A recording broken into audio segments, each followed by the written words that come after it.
For more than 40 years and 1,600 columns, one journalist's quest for truth and honesty has taken him down many dark and seedy paths, unrelenting and unafraid.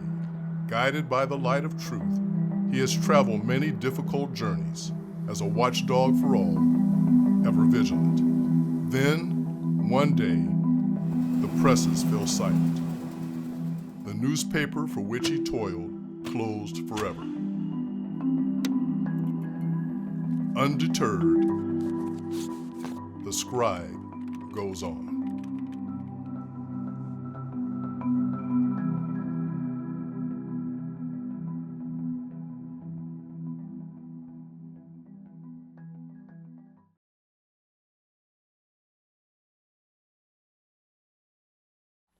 Welcome to another edition of the Scribbler Publishing Group podcast, sponsored by the Mahoning Valley Historical Society.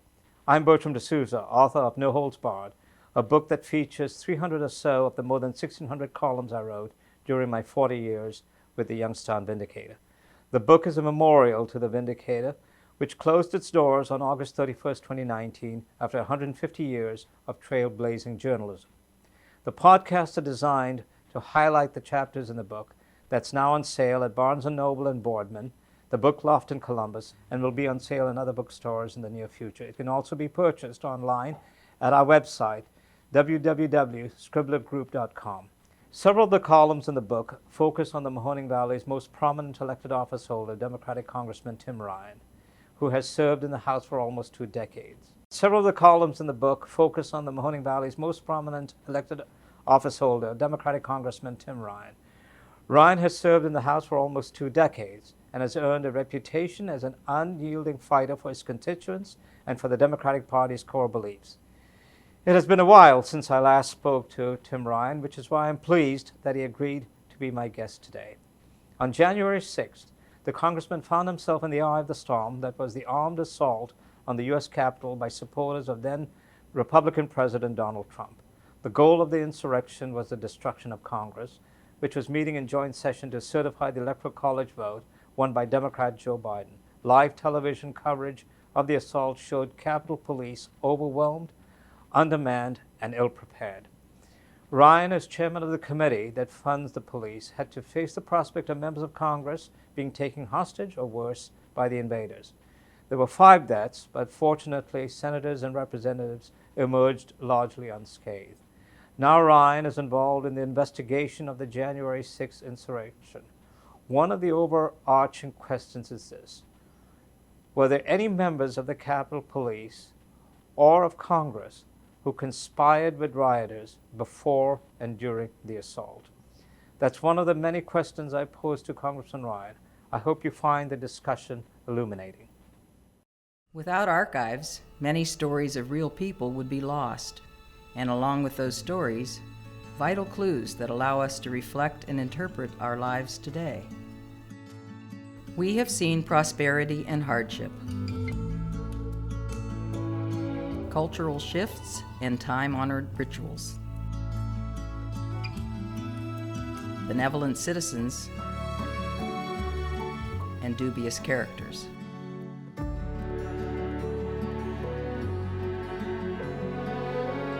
For the past 145 years, Mahoning Valley Historical Society has built an invaluable archive of our people and their stories. Our collections have been a rich resource for all who search for clues and connections to our community's history. Visit us online at mahoninghistory.org to see why collecting Mahoning Valley history is our pledge to you. I know you're under time restraints because of everything that's going on today, but so I needed to touch base with you. I've talked to Pat, and we talked about the book, and there are a lot of chapters in my book I put out that pertain to you, going back to the early days. Yeah. And to the last days. So I know because of the time element, perhaps we can do an expanded version of this next month if time allows. Okay. Because I've got a lot of stuff you want to talk about, the politics of Ohio and Ohio turning red and all of that kind of stuff, and Ohio becoming a backwater state. But we'll leave that for another time. Not just yet, buddy. Not just yet. I'm getting worried, you know. The direction the state is going in is not, it's not reassuring. But let's start with the issue of the day. Given the warnings from the Department of Homeland Security of an increase in domestic terrorism and the targeting of members of Congress following the January 6th assault on the U.S. Capitol, do you believe that domestic terrorists pose a greater threat to this country today than international terrorists? Yes. I don't think there's any question. I mean, I think we have a real game plan for the international terrorism, and that's what I think why it's more dangerous. I'm sure there are more threats, maybe, depending if you're factoring in cyber attacks and those kind of things. I think the international issue would be much bigger. But when it comes to immediate threats that I think the FBI and U.S. attorneys' offices are just getting their arms around, I think the immediate threat would be more domestic related. And, I hope things die down. I think a lot of people on the 6th realized that maybe they were kind of supportive, but they're not supportive of that. So I think it's a shrinking group of people. You think it's, but yet it's a group of people that seems truly committed to doing harm.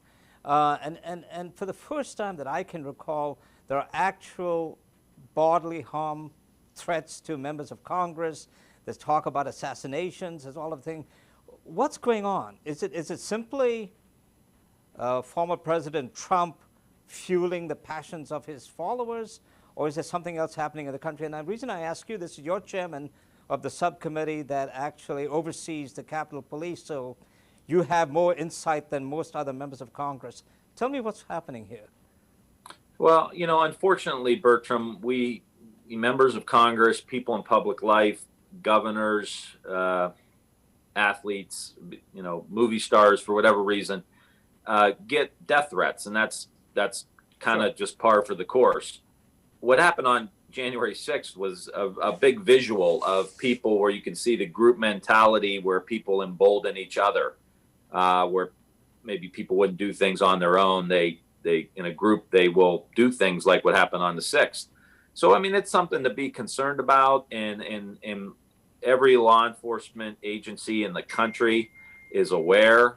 They're moving in on people who are thinking about doing these things, have indicated they're doing things like this. And so, there's an all-out effort now by the federal law enforcement to, protect those people. So, I mean, it's not the best environment, but I think it'll continually get better. Given the national attention you've gotten since January 6th because of your position on the subcommittee, are you concerned about your safety, the safety of your family, and that of your staff? And if so, what kind of security measures do you believe are needed, given the threats to members of Congress? Well, there are a number of things that we're doing to protect members of Congress, myself and others. Some are seen, some are unseen, that people don't necessarily know about. So, we're working to continue to expand that.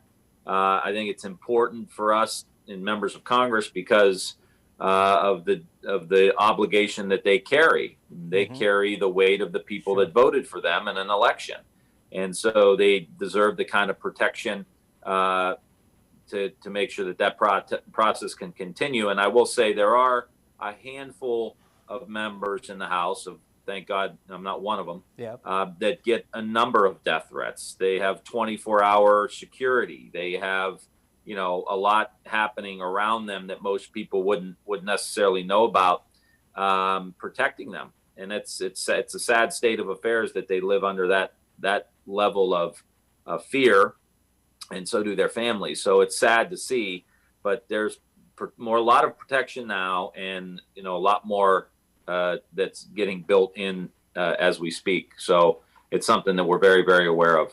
When you went to Congress almost 2 decades ago, did you ever think we'd be at this stage in this country politically, where No. No. I mean, when I first got to Congress, Bertram, in 2003, the Yep. most dangerous thing that could happen to me was you sitting behind your typewriter to write a column. We'll talk about that next month. I've got some great stories. Go ahead. I couldn't pass that Oh, up. thank you. So yeah, but it's changed a lot. I mean, I was joking, but it's kind of true, And then we were in the war in Iraq and Afghanistan, and there's always these different threats, but nothing like what happened this year. Yeah.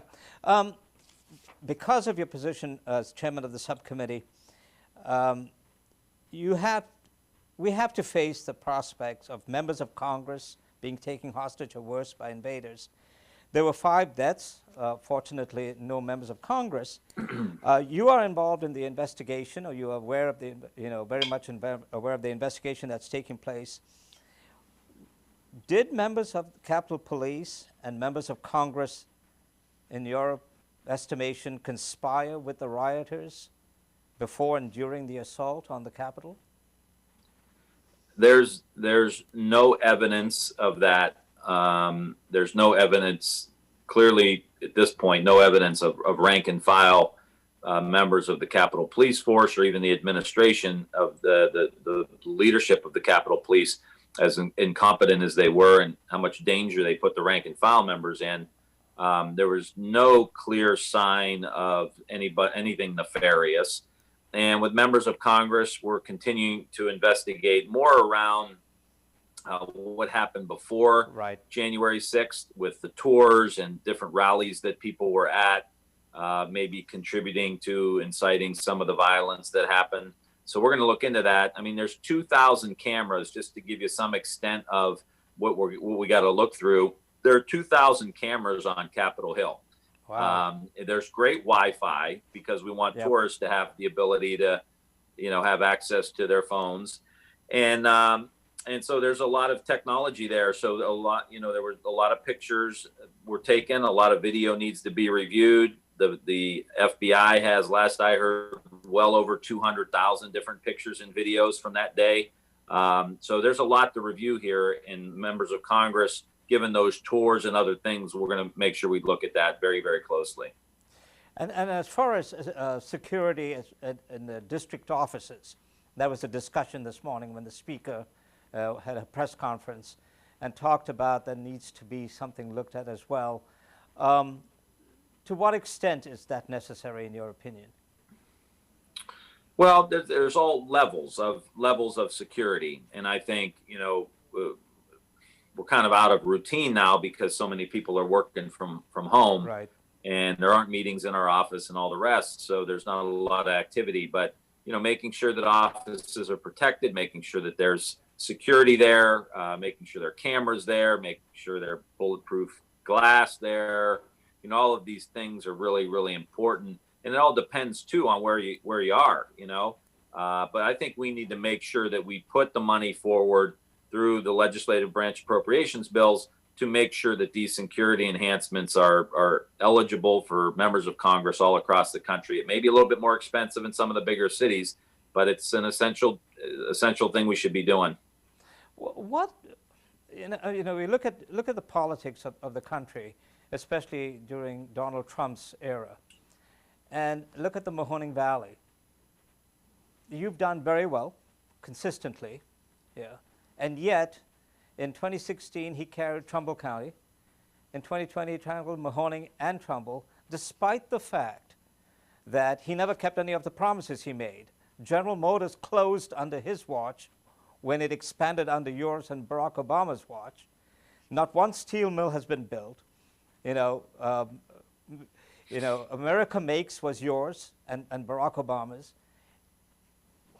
Explain this political phenomenon, other than it's Jim Trafficant, resurrected in a certain way.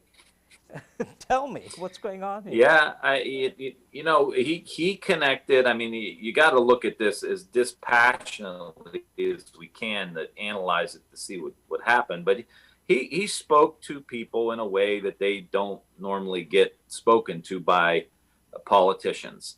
and he connected with them very, very early on in a way that basically said, this system is broke and I'm going to fix it. And I know your pain and I know how broken it is, but I'm the guy that can fix it. I gave money to the Democrats. I gave money to Republicans. I know how this system works. I'm very, very rich and I'm very, very smart and I can fix it. And he took on all of the frustration that so many people have. I mean, one of the things, I mean, he didn't talk about this and quite frankly, he didn't do it either. I mean, he got in and cut taxes for the top, you know, 1, 5, 10% of the people in the country. I mean, he said he was going to expand health care. He didn't. He was going to take care of pensions. He didn't. You know, all of the infrastructure bill never happened. So anyway, long story short, I think it comes down to the fact that he was at least acknowledging the reality for a lot of people. And and even after January 6th and all that, and clearly he went off the rails very often. I'm not defending anything that he's done because it's repugnant. Right. But when he said American carnage in his inauguration, a lot of people said, what the hell is he talking about? But if you live in a certain neighborhood in Youngstown or Warren or Buffalo or Pittsburgh or Milwaukee or Gary, Indiana, or a old southern textile town, there's a lot of dilapidation. There's a lot of deindustrialization. People aren't making $30 an hour. They're making 12 or 13, and they used to make 30 or 40.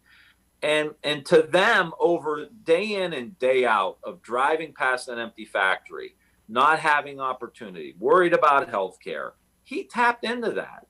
And that's why I get so frustrated sometimes with Democrats, because it's like, we talk about everything but that.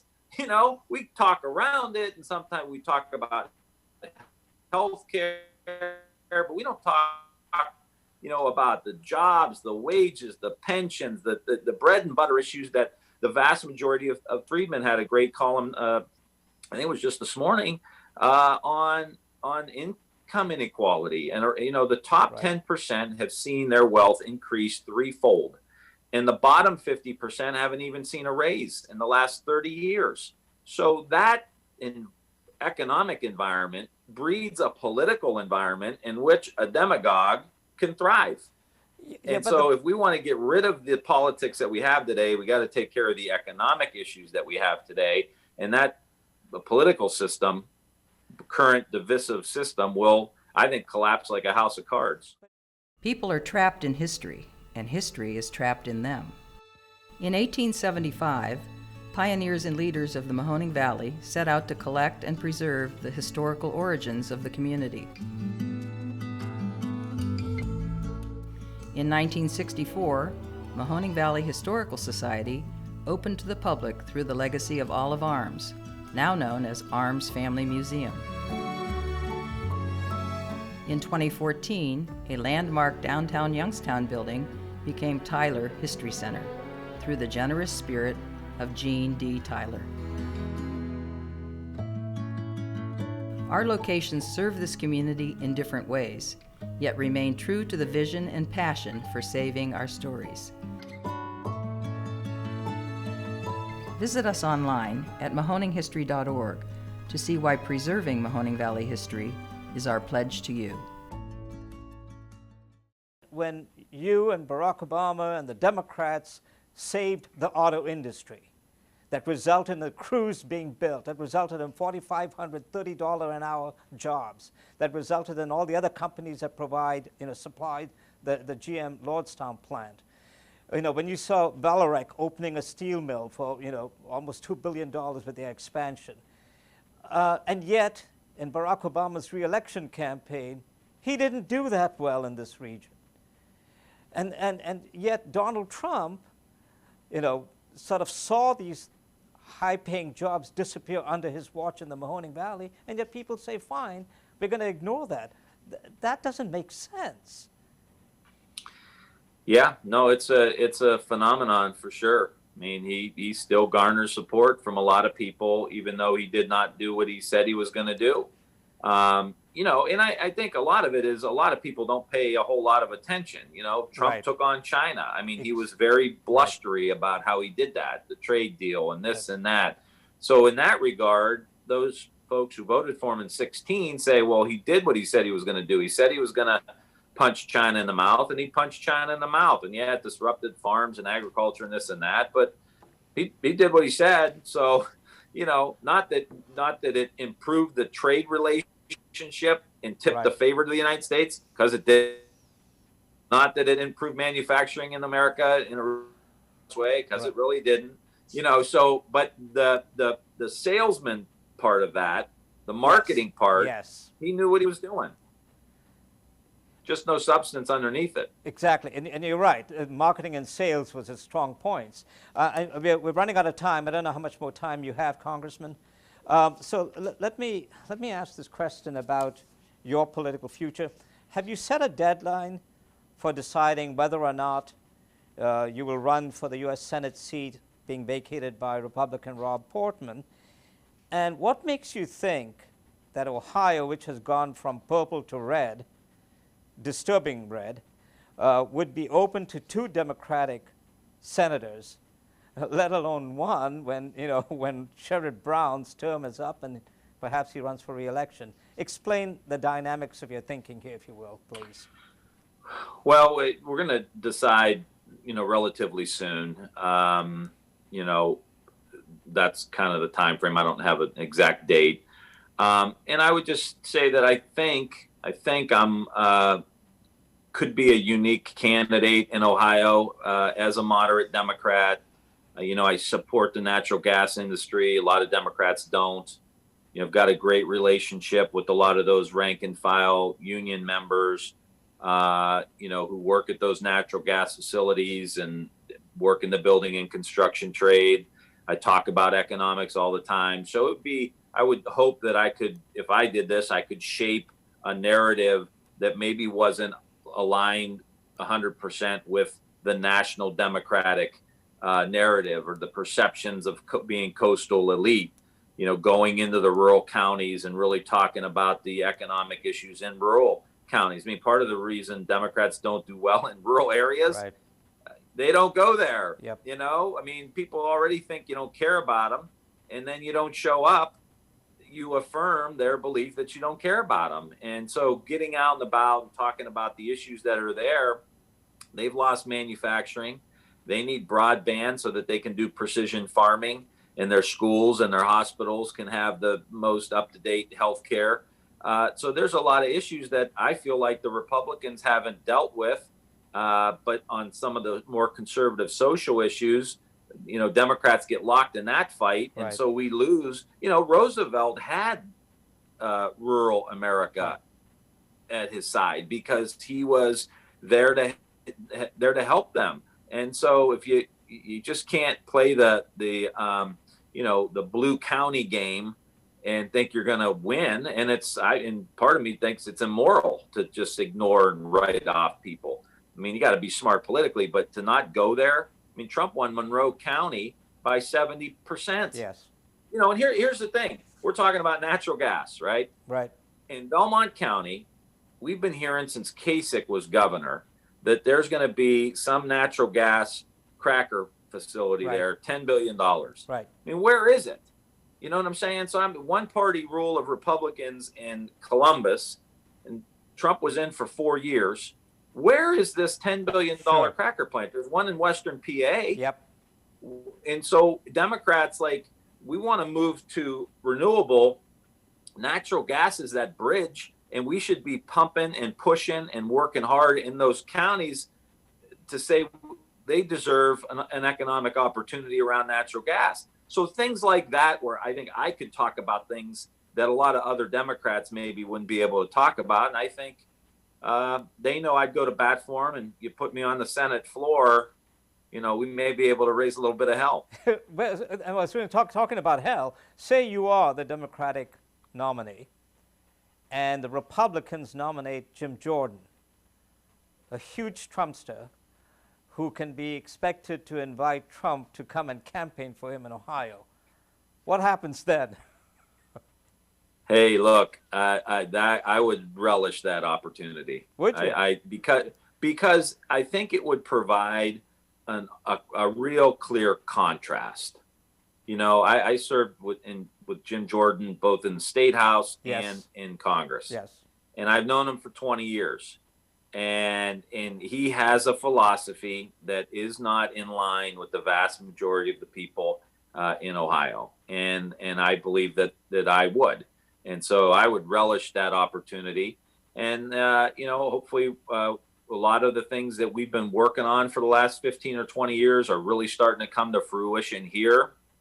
You mentioned some of them with America Makes. We're building out a relationship now with Oak Ridge National Lab to create a battery research facility with Youngstown State around battery research, working with General Motors with the battery plant out in Lordstown, which is going to be 1,100 jobs probably in the next year or so. Right. Lordstown Motors, electric truck company, going to be about 1,500 jobs by the end of the year, maybe a couple thousand real soon.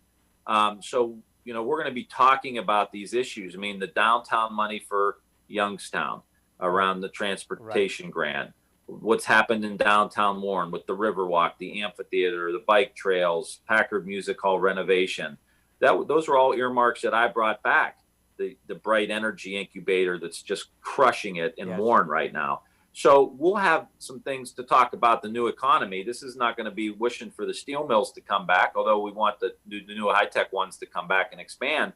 But we're moving into the future, and I think our valley, you know, I was just on I think it was Spectrum News, and they asked me a question about the Voltage Valley. Now, here's a statewide news operation talking about what's happening in the Mahoning Valley. So I think we're going to have a lot to tout, and I think it would be, you know, a great honor to be able to stand on the Senate floor and bring the needs of the people of our community in Ohio to the United States Senate. In fact, so that's why we're looking at it. In fact, you've invited the president to come visit Voltage Valley, to come visit the Mahoning Valley. Yeah, I'd say, hey, look, man, we got a winner here. Sure. Exactly. And I know they're applying for Department of Energy loan, so in part it was about getting it on their radar screen about a low interest loan that will help them even build out even faster. So it was both to invite them, but also to make sure with everything going on, they know what's happening here. And by the way, despite all the negative stuff I'd written about you over the years, I did give you high praise for your tech belt from Pittsburgh to Cleveland. There you go. Congratulations on that. Not fake news. It's not fake news. Not at all. And by the way, you will notice that over the years, we changed our opinion of you. And towards the end, we certainly found that you had actually not only grown in the job, but you had become one of the most thoughtful legislators, federal lawmakers. And that's, you know, that's high praise for you, and congratulations to you. I appreciate it. Well, we joke in the campaign, people who were there from the beginning, you know, we were running that original campaign on a lot of fertilizer, you know, and it was a belief that, you know, you got to believe in yourself and you believe in the community and all that, and you got to take a chance, and people took a chance on me. But I knew that if I got the job that I would, you know, I knew what we wanted to do, and it's been a great opportunity to be with so many good people. You know, President Tressel now at YSU, and guys like Chuck George and Mike Garvey and Ed Moransky, and, you know, like Sam Cavelli starts sitting on the Port Authority board.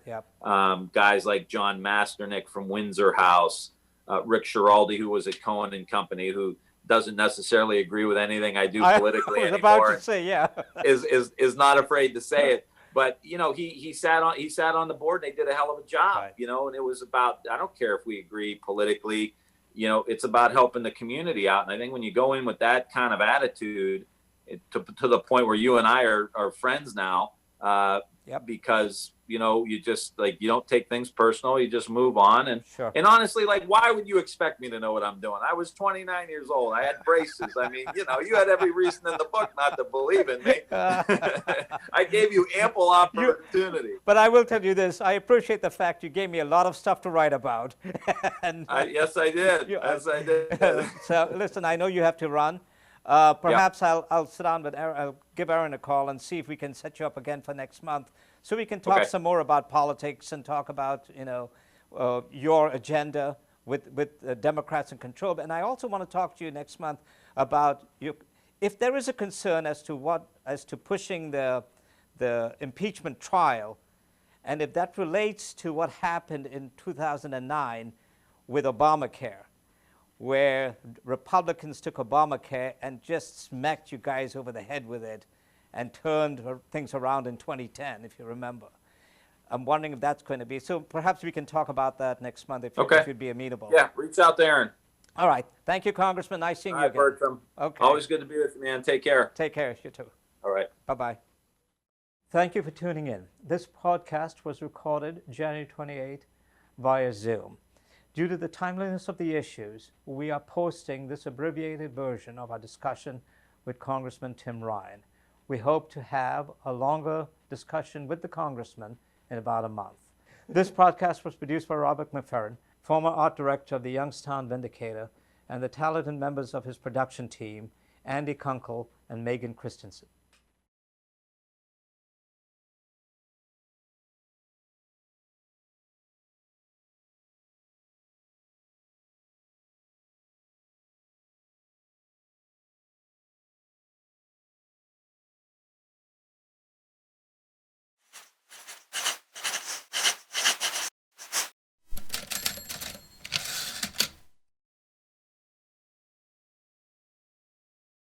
The best prophet of the future is the past. As important as it is to collect and preserve artifacts, how stories are told will shape their understanding for generations to come.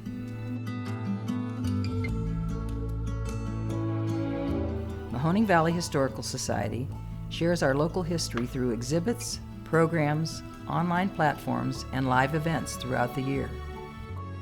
Being a valued resource to local news media further extends our educational support.